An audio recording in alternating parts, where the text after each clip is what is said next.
All right, I'm going to ask, if we go ahead and hold on. I'm going to ask a follow-up though, because the second part of that question was, what is your position relative to the current budget per pupil, and what would you recommend the state board? The state board is going to make a recommendation. So we know the legislature is going to set it, but you're going to make a recommendation. What would you say in a discussion at the state board is your position on the current budget per pupil level in Kansas? I think it's too low at the current time. One of the things that has happened are different things have come in, they're mandated, and the funding has not followed the mandates.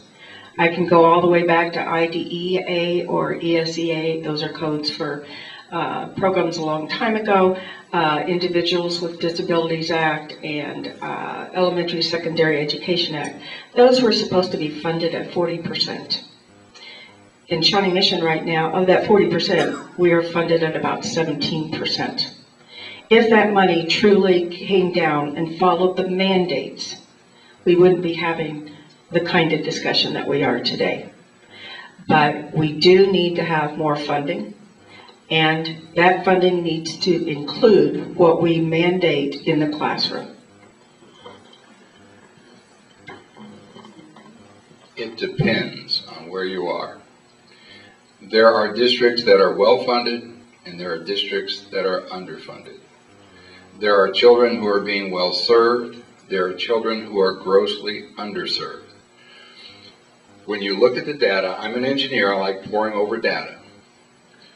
We can divide the United States or the state of Kansas, virtually any state of the union, into thirds. A third of our kids are being very well served, very well served. There's another third where it's sort of hit or miss.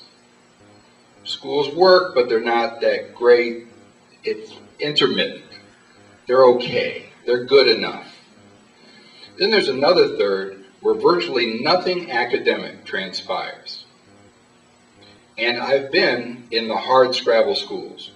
I agree with Mrs. Neighbor. There are better words for the folks who are struggling with modern life than poor. Hard scrabble works for me. So where I live, in the world of underground lawn sprinklers and automatic garage door openers, the schools are not underfunded. But I have to remind some of my conservative brothers and sisters in the Republican Party that it's fundamentally harder to teach in a hard scrabble school. It just is. And I don't mean twice as hard. I mean 10 times harder.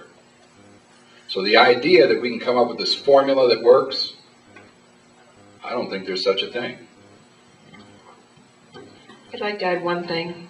I'm past president of the Kansas Association of School Boards, and I have traveled around the state. I've been in large school districts, middle-sized school districts, and small school districts. And I can tell you that all of them that I have been in are innovative, they are creative, and they are teaching in the upper percentages of what you would want any child to have.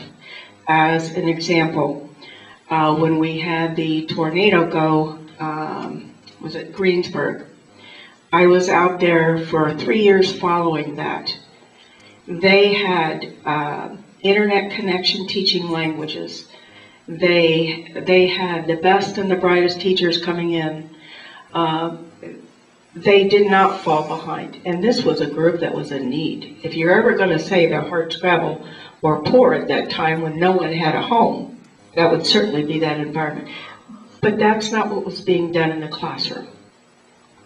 Between the internet and crossing over from one city to another city, the younger students going to a primary school in the town next to them.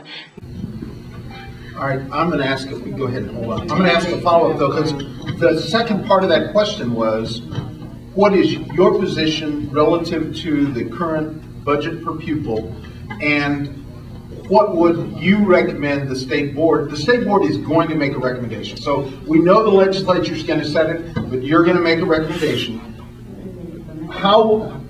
What would you say in a discussion at the state board is your position on the current budget per pupil level in Kansas? I think it's too low at the current time.